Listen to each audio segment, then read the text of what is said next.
देश भर में आज 75वां स्वतंत्रता दिवस बड़ी ही धूमधाम से मनाया जा रहा है। ऐसे में रोहिणी के सेक्टर 4 विजय विहार में RWA व अन्य संस्था द्वारा ध्वजारोहण किया गया, जिसमें कि मुख्य अतिथि के रूप में इस क्षेत्र के निगम पार्षद है, उन्हीं के हाथों से झंडा फहराया गया। उन्होंने बताया कि हमने अपने क्षेत्र में काफी काम किए हैं, जिससे कि लोग खुश है, लेकिन ऐसे में कोरोना काल आ गया, जिसकी वजह से जो हमारा आधा समय है वह इस कोरोना काल में लोगों की सुरक्षा में चला गया। अब आने वाले चुनाव में भी इसे जीते तो इस क्षेत्र में काफी काम करेंगे। साथ ही लोगों ने भी अपनी बातें रखें। उन्होंने कहा, स्वतंत्रता दिवस की सभी देशवासियों को शुभकामनाएं दी। सफाई कर्मचारी उनको भी सम्मानित किया गया, क्योंकि अक्सर देखा जाता है कि बड़े लोगों को, नेताओं को तो लोग सम्मानित करते हैं, लेकिन जो हमारे क्षेत्र में साफ सफाई करते हैं, जो सफाई कर्मचारी हैं, उनका भी कहीं ना कहीं हमें ध्यान रखना चाहिए, क्योंकि वही हमारे क्षेत्र में हमेशा रोजाना सुबह के समय आते हैं, काम करते हैं। नेताओं अपने ऑफिस में बैठकर हुक्म चलाते हैं, लेकिन साफ तौर पर जिम्मेदारी होती है वह सफाई कर्मचारी की होती है। यहाँ की जनता ने नेताओं से भी अपील की है, अपने क्षेत्र के विकास के बारे में सोचें और आगे बढ़ चढ़कर इस क्षेत्र का नाम रोशन करें और अपने कर्तव्य का पालन भी। मेरा नाम है डॉक्टर सूरज दत्त सेठी। मैं RWA का यहाँ जनरल सेक्रेटरी हूँ, विजय विहार महादेव पार्क से।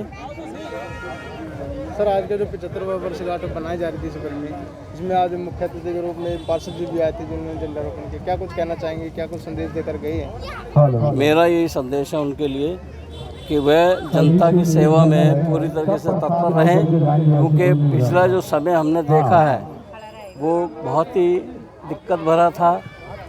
हालांकि कोरोना की वजह से 1.5-2 साल उन्होंने कुछ प्रगति नहीं हो पाई, लेकिन अब उन्होंने ये कहा है कि अगले इलेक्शन जो आ रहा है निगम का, उसमें मैं पूरी तरीके से जुटूंगा और जो जो कमियां अब रह गई हैं उसको मैं पूरा करूंगा। ऐसा हमारी उम्मीद है कि वो करेंगे। और मेरी ये गुजारिश है कि निगम पार्षद, विधायक और हमारे यहाँ से जो मेंबर पार्लियामेंट है, तीनों जनप्रतिनिधि अपनी अपनी जिम्मेदारी को समझ के यहाँ काम करें। जनता त्राही कर रही है, बहुत बुरी से त्राही कर रही है, चाहे वो गड्ढों का मामला हो, गलियां खुदी पड़ी हैं, सीवर लाइन डलने के लिए वहाँ बेचैन है, रात भर लोग वहाँ गड्ढों में गिर रहे हैं, हालत इतनी ख़राब है। तो मैं नहीं चाहता कि ऐसी स्थिति फिर आए। मैं 15 अगस्त के दिन अमृत महोत्सव के वक़्त से इन सबको चेतावनी देता हूँ कि आप अपनी अपनी जिम्मेदारियों को समझें और आएँ। सर, आज जो प्रोग्राम था इसके बारे में क्या कुछ कहना चाहेंगे? जय श्री राम। मैं सभी देशवासियों से एक ही निवेदन करना चाहूँगा कि सबसे पहले हम इंसान हैं, दूसरा हम हिंदुस्तानी हैं, कि प्रदेशों में ना बटें। हम हिंदुस्तानी बन कर के रहें, प्रदेश में बटने से कोई फ़ायदा नहीं। तीसरा ये है कि हम सनातनी, हम जातों में ना बटें। हम सनातनी रह कर के, हमारी अगर कोई जात पूछता है तो उसको सनातनी ही बोला जाए, ना कि ब्राह्मण बनिया में बट कर के हमारा ही नुकसान है। तो हमें एकजुट होकर के हमें ये अखंड भारत इसको कायम करना है, कायम रखना है। हमारी जो संस्कृति है, हमारा धर्म है, उसको हमको कायम रखने के लिए हमको आगे आना होगा और हमको बहुत ही तरीके से इसको घर घर जा कर के एक दूसरे से मिल कर के और हमको इसको मजबूत करना होगा। जब ही हमारा अखंड भारत मजबूत हो सकता है, अगर हम हिंदुस्तानी बन के रहे तो। जय उत्तराखंड। मैं अपने संदेश देना चाहेंगे?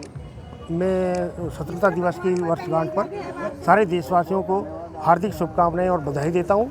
पूरे देश, अपने देशवासियों की तरफ से, उत्तराखंड की तरफ से। मैं यहाँ पर अवंतिका निवासी उत्तराखंड देवभूमि सेवा संगठन का अध्यक्ष होने के नाते और एक सामाजिक कार्यकर्ता होने के नाते मैं अपने क्षेत्र में देखता हूँ बहुत बड़ी समस्या है। आज बड़े बड़े प्रतिनिधि बड़े बड़े पदों पर रहे, करोड़ों रुपए का फंड आ रहा है, लेकिन वो फंड जा कहाँ रहा है, मैं पूछना चाहता हूँ अपने प्रतिनिधियों से। बड़े बड़े वादे किए जाते हैं क्षेत्र में, लेकिन क्षेत्रों की हालत बहुत ही दयनीय स्थिति है। सड़कों में गड्ढे हैं, पानी पीने को नहीं है, लेकिन पानी सड़कों पे है। पानी घरों पे नहाने के लिए नहीं है, लेकिन तैरने के लिए है और डूबने के लिए है। यहाँ पब्लिक बहुत परेशान है। ये जो पार्क है यहाँ पर, ये हरा भरा है, ये हमारी सामाजिक संस्था और हम लोगों ने मिलजुल कर इसका बहुत सुधार करा है।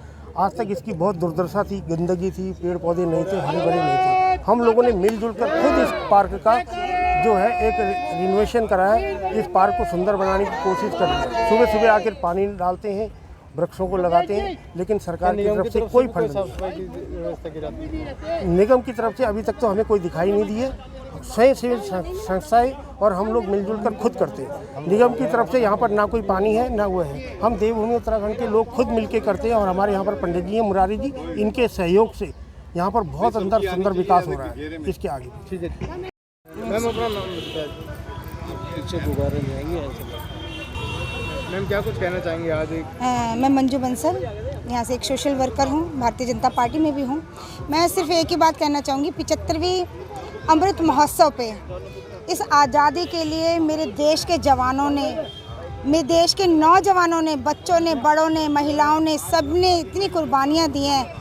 लेकिन जो ये अब नई जनरेशन आई है, जो ये नए नेता हैं, जब हम चाहे वो विधानसभा के अधिकारी हो, चाहे वो एमसीडी के पदाधिकारी हों, चाहे एमएलएज हों, चाहे निगम पार्षद हों, वो शायद इस आज़ादी के महत्व को समझ नहीं पा रहे हैं। क्यों नहीं समझ पा रहे हैं मैं नहीं जानती, क्योंकि जब उन्होंने एक होकर इस आज़ादी के लिए लड़ाई लड़ी थी तो उन्होंने ये नहीं देखा था कि हम किस पार्टी से हैं। उन्होंने सिर्फ हिंदुस्तान को देखा था कि हमें हिंदुस्तान को आज़ाद कराना है, हिंदुस्तान को ऊपर लेकर जाना है। लेकिन आज एमएलएज अपनी जेब भरने में लगे, पार्षद अपनी जेब में, सब अपने में खोए हैं। कैसे मैं अपनी पीढ़ी को आगे बढ़ा दूं, कैसे मैं अपने परिवार को आगे बढ़ा दूं, एकता नहीं रह गई है। 75वीं अमृत महोत्सव में यही मैं कहना चाहूँगी इन सभी नेताओं से, इन अभिनेताओं से कि एक हो जाइए। इस देश की आज़ादी को पाने के लिए हमने बहुत कुर्बानियाँ दी हैं, तो कम से कम इस सोने की चिड़िया को फिर से सोने की चिड़िया बनाने के लिए एक हो जाइए। अब जैसे हम लोगों को कह रहे हैं कि आप हिंदू मत बनिए, मुस्लिम मत बनिए, ब्राह्मण मत बनिए, वैश्य मत बनिए, एक बनिए, हिंदू बनिए, हिंदुस्तानी बनिए, वैसे मैं इन नेताओं को भी यही कहना चाहूँगी, चाहे वह किसी भी पार्टी से बिलोंग करते हो, कि आप एक हो जाइए। इस भारत को फिर से सोने की चिड़िया बनाने के लिए आप आम आदमी पार्टी, कांग्रेस, बीजेपी में मत बटे, एक हो जाइए। मुझे अपने देश के लिए काम करना है, मुझे अपनी दिल्ली के लिए काम करना है, मुझे अपने देश के को आगे बढ़ाना है, टॉप पर लेकर जाना है। आज़ादी पे मैं सिर्फ इतना ही कहना चाहूँगी कि सभी एक हो जाइए।